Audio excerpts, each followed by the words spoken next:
Hello everyone, welcome once again in my YouTube channel unique way with Anupam Rawat. तो शुरू करते हैं आज का टॉपिक शुरू करने से पहले मैं आपको बता दूं, अगर अभी तक आपने मेरा YouTube चैनल लाइक, शेयर और सब्सक्राइब नहीं किया है तो उसे आप कर लीजिएगा और प्रेस करिएगा बेल आइकन को, ताकि जो है मैं जो भी अगली वीडियो डालूं उसको जो है आप तुरंत अपने मोबाइल पर देख सकें, उसका नोटिफिकेशन आपके पास तुरंत आ जाएगा। तो शुरू करते हैं आज का टॉपिक। आज मैं आपको पढ़ाने वाला हूँ श्वसन के बारे में। ठीक है, श्वसन यानी कि इसको इंग्लिश में बोलते हैं रेस्पिरेशन। श्वसन प्रक्रिया क्या होती है, ठीक है। तो इससे पहले हमने टॉपिक में आपको पढ़ाया था पोषण में हमने जाना था किस प्रकार से भोज्य पदार्थों का जो है पोषण होता है। ठीक है, छोटी आंत में जब भोजन के जो अणु पहुंचते हैं तो उसके बाद जो है उनका जो भोज्य पदार्थ है उनका विखंडन प्रारंभ हो जाता है। ठीक है, क्योंकि सभी जीवों को कार्य करने के लिए जो है ऊर्जा की आवश्यकता होती है। ठीक है, और यह ऊर्जा जो है जीवों को भोजन से ही प्राप्त होती है। ठीक है, तो श्वसन मैकेनिज्म को हम समझते हैं। ऊर्जा उत्पादन के लिए जो भोजन के तत्व होते हैं, जैसे कि कार्बोहाइड्रेट हो गए, ठीक है, या वसा हो गए, इन सभी का विखंडन होता है और विखंडन के बाद ही इनका उपयोग ऊर्जा उत्पादन के लिए कर लिया जाता है। तो ऊर्जा उत्पादन के लिए भोज्य पदार्थों का विखंडन ही कोशिकीय श्वसन कहलाती है। ठीक है, क्लियर। एक बार फिर से श्वसन की परिभाषा समझ लीजिएगा। ऊर्जा उत्पादन के लिए भोज्य पदार्थों का विखंडन कोशिकीय श्वसन कहलाता है। ठीक है, एक मैकेनिज्म और है इसमें, श्वासोच्छ्वास,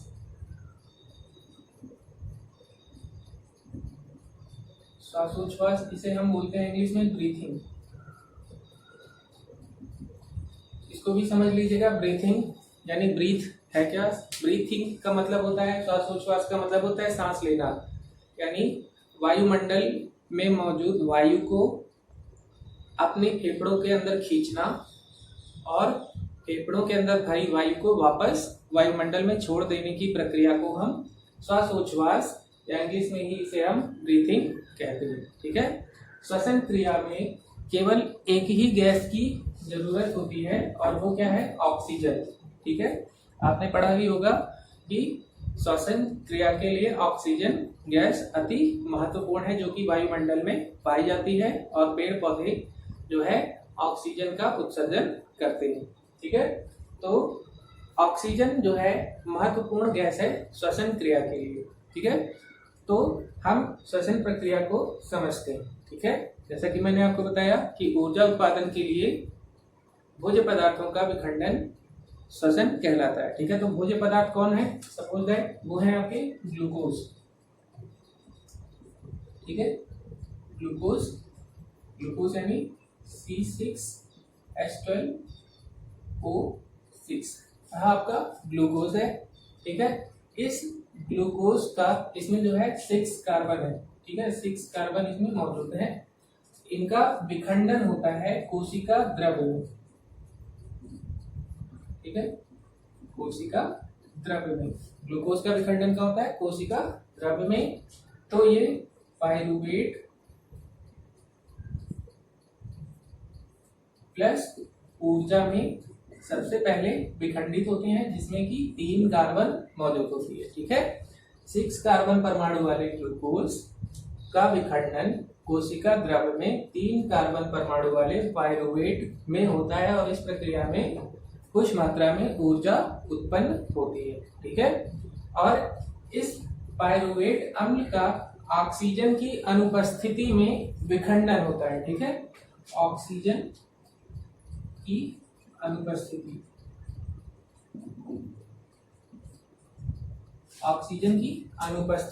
ठीक है, O2 मतलब ऑक्सीजन। ठीक है, ऑक्सीजन की अनुपस्थिति में पाइरूवेट का विखंडन होता है और विखंडन होने के बाद यह जो है पाइरूवेट अम्ल टूटता है एथेनॉल।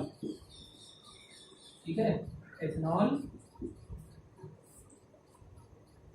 ठीक है, प्लस कार्बन डाइऑक्साइड प्लस ऊर्जा में विखंडित होता है। ठीक है, और यह प्रक्रिया किसमें होती है, यीस्ट के अंदर होती है, ठीक है। यीस्ट जो है कवक है, ठीक। फिर ऑक्सीजन की ही अनुपस्थिति में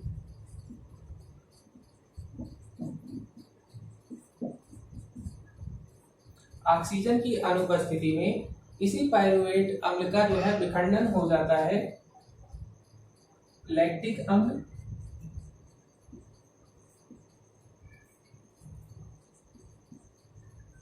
प्लस ऊर्जा में, ठीक है। और यह प्रक्रिया किसमें होती है? पेशियों में, ठीक है। ह्यूमन बॉडी की जो पेशियां हैं उनमें जब पायरुवेट अम्ल का विखंडन होता है ऑक्सीजन की अनुपस्थिति में, ध्यान रखिएगा, तब जो है उस प्रक्रिया में लैक्टिक अम्ल और ऊर्जा उत्पन्न होती है, ठीक है। लेकिन यही पायरुवेट अम्ल ऑक्सीजन की अनुपस्थिति में जब यीस्ट कोशिका के अंदर विखंडित होता है तब उसमें जो है एथेनॉल, कार्बन डाइऑक्साइड और ऊर्जा मुक्त होती है, ठीक है। इतना पॉइंट आपको याद रखना है। इसके अलावा ऑक्सीजन की उपस्थिति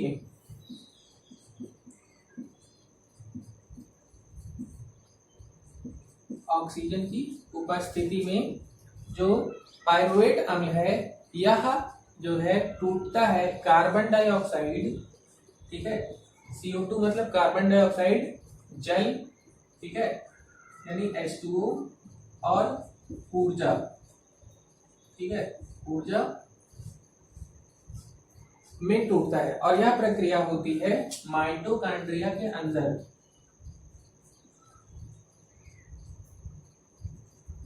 माइटोकॉन्ड्रिया, ठीक है। और माइटोकॉन्ड्रिया कहाँ पाया जाता है? कोशिका में, ठीक है। कोशिका में, कोशिका में पाया जाता है माइटोकॉन्ड्रिया, जिसमें ऊर्जा जा करके जो है एकत्र होती रहती है, ठीक है।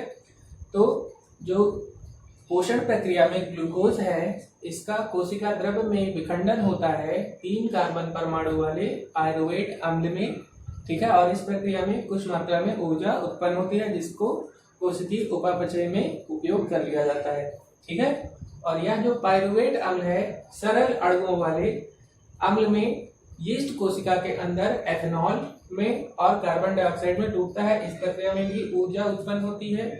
लेकिन यही पायरुवेट अम्ल जो है, जो ह्यूमन बॉडी की मांसपेशियां हैं उसमें जब ऑक्सीजन की अनुपस्थिति में जब विखंडित होता है तब उसमें लैक्टिक अम्ल और ऊर्जा उत्पन्न होती है, ठीक है। और ऑक्सीजन की उपस्थिति में जब पायरुवेट अम्ल का विखंडन होता है तब यह कार्बन डाइऑक्साइड, जल और ऊर्जा में विखंडित होती है, ठीक है। यह प्रक्रिया जो है कोशिका के माइटोकॉन्ड्रिया में होती है, ठीक है। इतनी बात आपको क्लियर है, ठीक। अब इसके बाद जो है हम पढ़ते हैं श्वसन के प्रकार। श्वसन कितने प्रकार का होता है?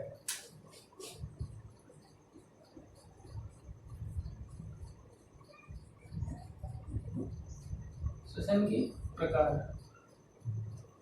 श्वसन कितने प्रकार का होता है? 2 प्रकार का होता है। पहला वायवीय श्वसन और दूसरा अवायवीय श्वसन, ठीक है। इतनी बात क्लियर। श्वसन कितने प्रकार का होता है? 2, वायवीय श्वसन और अवायवीय श्वसन, ठीक है। वायवीय श्वसन क्या है? श्वसन की वह प्रक्रिया जो ऑक्सीजन की उपस्थिति में होती है उसे हम वायवीय श्वसन कहते हैं, क्लियर। श्वसन की वह प्रक्रिया जिसमें ऑक्सीजन की आवश्यकता होती है उसे हम वायवीय श्वसन कहते हैं। अवायवीय श्वसन क्या है? श्वसन की वह प्रक्रिया जिसमें ऑक्सीजन की आवश्यकता नहीं होती है उसे हम अवायवीय श्वसन कहते हैं, ठीक है। इतना क्लियर, ठीक है। तो ये दोनों जो है हो गई परिभाषाएं वायवीय श्वसन की और अवायवीय श्वसन की। एग्जाम में डिफरेंस पूछ लेता है वायवीय श्वसन और अवायवीय श्वसन में क्या अंतर होता है, ठीक है। तो इसको भी आप समझ लीजिएगा। वायवीय श्वसन, ठीक है, ऑक्सीजन की उपस्थिति में होता है, ठीक है। और अवायवीय श्वसन जो है वो ऑक्सीजन की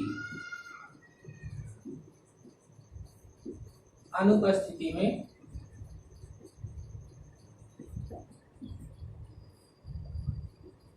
होता है। ठीक है, ये तो इसकी परिभाषा है और साथ में इसमें डिफरेंस भी बताती है। ठीक है, दूसरा जो वायवीय श्वसन है वह कहाँ पे होती है? यह जो है माइटोकॉन्ड्रिया में,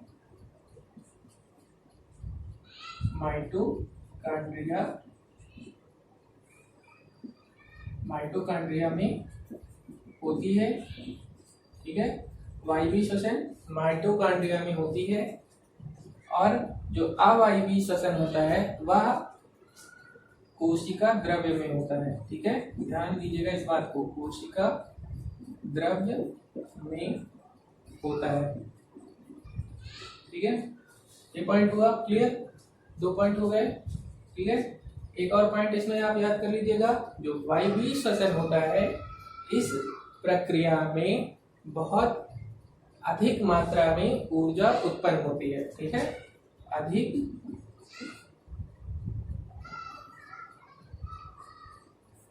ऊर्जा मुक्त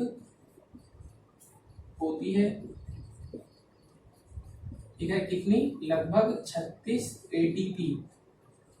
ठीक है, लगभग 36 एटीपी ऊर्जा वायवीय श्वसन में मुक्त होती है। ठीक है, और तीसरा पॉइंट क्या है इसमें? कम मात्रा में ऊर्जा मुक्त होती है। ठीक है, लगभग 2 एटीपी। ठीक है, 2 एटीपी जो है ऊर्जा इसमें मुक्त होती है। ठीक है, तो ये डिफरेंस है, इसको जो है आप याद रखिएगा। ठीक है, ये हो गया श्वसन के प्रकार। ठीक है, मनोमय श्वसन। ठीक है, मनुष्य में श्वसन प्रक्रिया। ठीक है, मनुष्य में श्वसन की प्रक्रिया। ठीक है, मनुष्य किस प्रक्रिया के द्वारा श्वसन करता है? ठीक है, तो मनुष्य में जो श्वसन की प्रक्रिया है वह 2 चरणों में होती है। पहला तो अंतः श्वसन, ठीक है, और दूसरा उच्छ्वसन। ठीक है, उच्छ्वसन। अंतः श्वसन क्या है? जब हम सांस को अपने फेफड़ों में अंदर की ओर खींचते हैं तो इस प्रक्रिया को अंतः श्वसन बोलते हैं, और जब हम सांस को फेफड़ों से बाहर की ओर छोड़ते हैं तो इसे हम उच्छ्वसन कहते हैं। ठीक है, अंतः श्वसन जब हम सांस को अंदर खींचे, उच्छ्वसन जब हम सांस को बाहर छोड़े। ठीक है, ये बात क्लियर हो गई। अंतः श्वसन में क्या क्या होता है? ठीक है, जो अंतः श्वसन है जब हम सांस को अंदर खींचते हैं तब जो है क्या क्या परिवर्तन होता है। ठीक है, तो सबसे पहले जो वक्ष स्थल है, वक्ष स्थल यानी कि जो आपकी छाती है वो बाहर की ओर गति करती है। ठीक है, जो वक्ष स्थल है, हमारा जो सीना है, जब आप सांस लेते हो अंदर तो क्या होता है, ये फूल करके बाहर आ जाता है, यानी बाहर की ओर गति करता है। और जब हम सांस छोड़ते हैं उच्छ्वसन में तब क्या होता है, अपनी प्रारंभिक अवस्था में चला जाता है। ठीक है, वक्ष स्थल प्रारंभिक या सामान्य अवस्था में आ जाता है।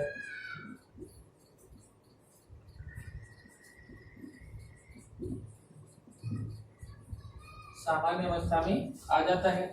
ठीक है, इसके अलावा जब हम अंतः श्वसन यानी जो है सांस को अंदर खींचते हैं तो जो मांसपेशियां जो है हमारी पसलियों से चिपकी हुई होती हैं वह सिकुड़ जाती है, ठीक है। यानी जो मांसपेशियां हैं,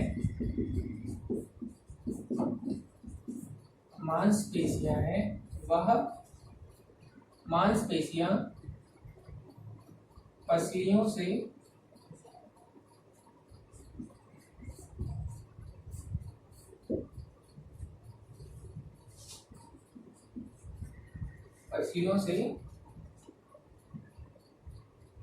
पसलियों में सिकुड़ जाती है,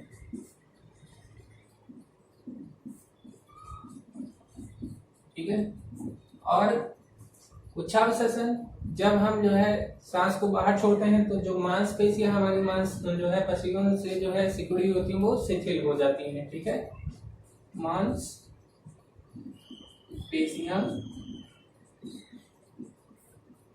शिथिल हो जाती है।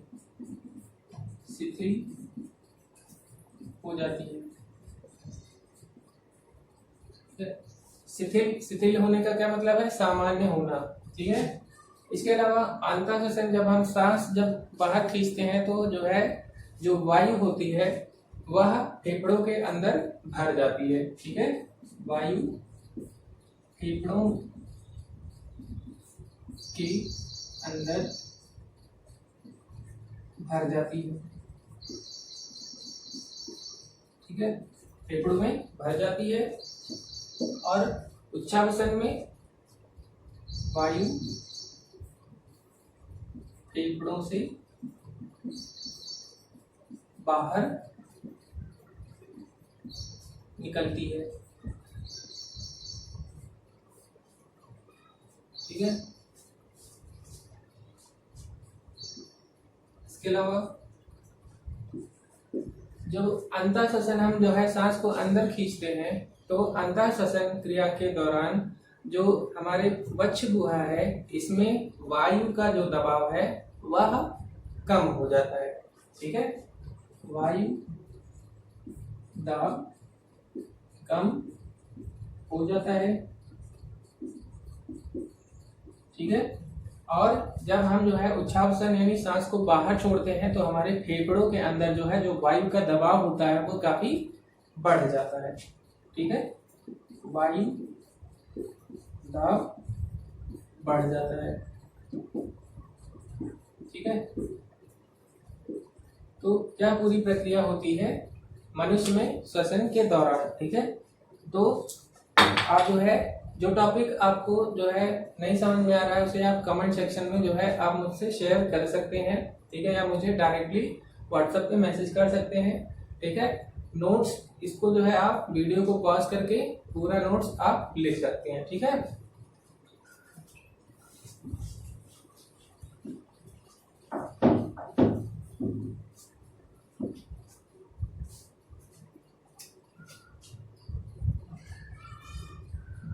मनुष्य के श्वसन अंग, मनुष्य के श्वसन अंग कौन से हैं, ठीक है। जैसे कुछ जो है जो कीट होते हैं वो अपने ट्रैकिया के द्वारा सांस लेते हैं, ठीक है। लेकिन मनुष्य में जो श्वसन की प्रक्रिया होती है वो किस प्रकार होती है, श्वसन क्रिया में कौन कौन से अंग भाग लेते हैं, ठीक है। तो जो है आप मुझे बताइए कमेंट सेक्शन में, ठीक है, श्वसन के कौन कौन से अंग होते हैं, ठीक है। अगर आपको आता है तो ठीक है, नहीं तो मैं आपको लिख दे रहा हूँ, ठीक है, आप नोट कर लीजिएगा। वैसे जब मैं आपको पूछता तो आप शायद ये बोलते कि नाक, ठीक है, नाक ही हमारा श्वसन अंग है ना, बाहर से दिखता है, नाक से ही तो सांस लेते हैं। लेकिन नाक के अलावा, ठीक है, जो श्वसन अंग है वह है नासा द्वार, ठीक है, नासा द्वार है, ठीक है। नासा द्वार के बाद ट्रैकिया, सॉरी, नासा द्वार के बाद है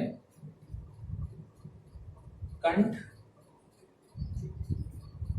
ठीक है, ट्रैकीड,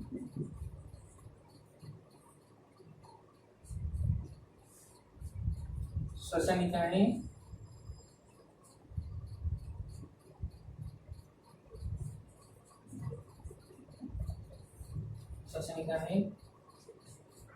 श्वसनी,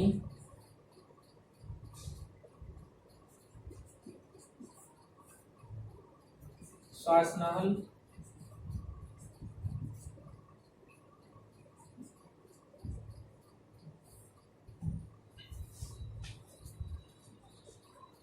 फुफ्फुस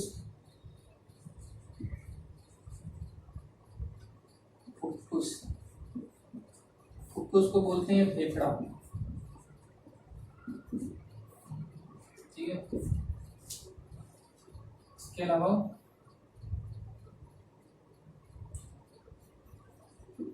रक्त वाहिकाएं, ठीक है। ये सभी मुख्य श्वसन अंग हैं मनुष्य के, ठीक है। तो इसको भी आप जो है नोट कर लीजिएगा, ठीक है। श्वसन प्रक्रिया, ठीक है। श्वसन प्रक्रिया को थोड़ा सा आप समझ लीजिए, ठीक है। श्वसन प्रक्रिया में होता क्या है, ठीक है। श्वसन प्रक्रिया में जो है ऑक्सीजन है, ठीक है, ऑक्सीजन को जो है ग्लूकोज से विखंडित किया जाता है, ठीक है। और इस मात्रा में कुछ जो है ऊर्जा भी उत्पन्न होती है, ठीक है। तो ऑक्सीजन जो है वह ट्रैकिड्स के माध्यम से, ठीक है, जो है रक्त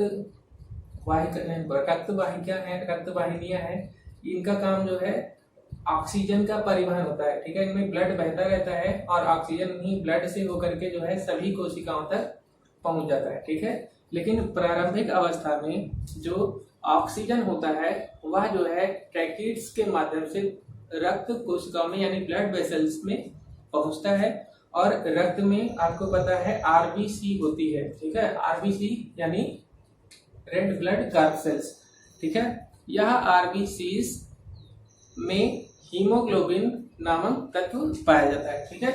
तो ऑक्सीजन जो है आरबीसी में मौजूद हीमोग्लोबिन, ठीक है, हीमोग्लोबिन के साथ जो है क्रिया करता है और जो है ऑक्सी हीमोग्लोबिन बनाता है, ठीक है। HbO2 ऑक्सी हीमोग्लोबिन,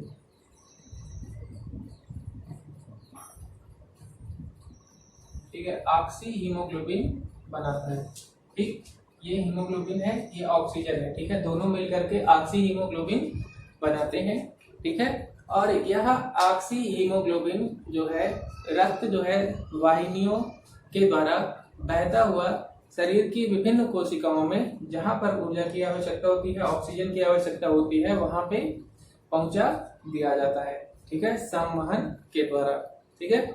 और ऑक्सीजन जब जो है हमारे ऊतकों में पहुंचता है, ठीक है, तो ऑक्सीजन को जो है हीमोग्लोबिन वहां पे निकाल देता है और जो कोशिकीय उपापचय में कार्बन डाइऑक्साइड निकलती है, उस कार्बन डाइऑक्साइड को वह जो है ग्रहण करता है, ठीक है। और कार्बन डाइऑक्साइड जब जो है यही हीमोग्लोबिन जो है ऑक्सीजन को ऊतकों में छोड़ता है, ठीक है, तो उसके बाद जो है वह वहां से कार्बन डाइऑक्साइड को ग्रहण करता है, ठीक है। और कार्बन डाइऑक्साइड और हीमोग्लोबिन के मिलने से बनता है कार्बोक्सी हीमोग्लोबिन, कार्बोक्सी हीमोग्लोबिन,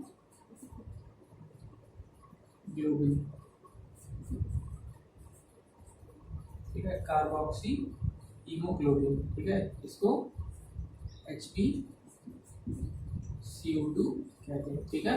और यह कार्बोक्सी हीमोग्लोबिन वापस जो है कोशिकाओं के द्वारा ग्रहण किया जाता है और इसको वापस फेफड़ों में ला करके छोड़ दिया जाता है और जिसको हम जो है वापस श्वासोच्छ्वास में बाहर निकाल देते हैं, ठीक है। तो ये पूरी प्रक्रिया हुई श्वसन की।